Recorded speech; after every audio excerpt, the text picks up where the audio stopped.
misin, güzellerinde tek misin? Sen gönlümün de hek misin, güzel bir soverçeyim.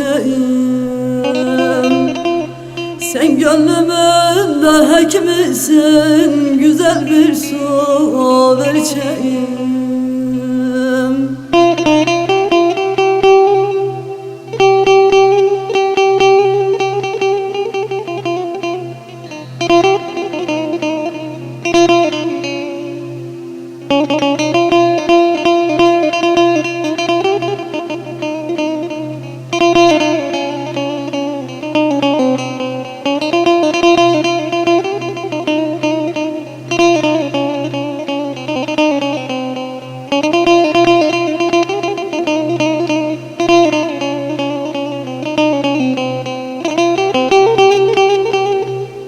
Kaşlarında keman gibi de güzelliğin tamam gibi.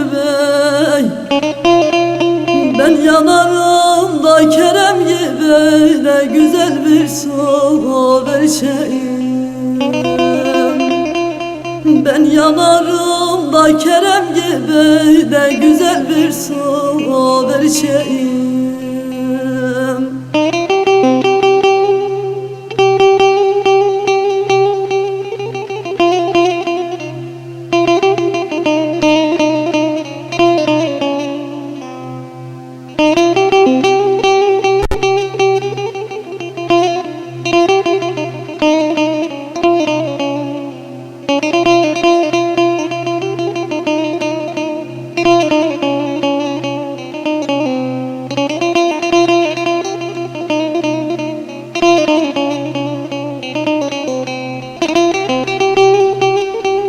Bal akıyor da dillerinde, gümüş kemerle bellerinde.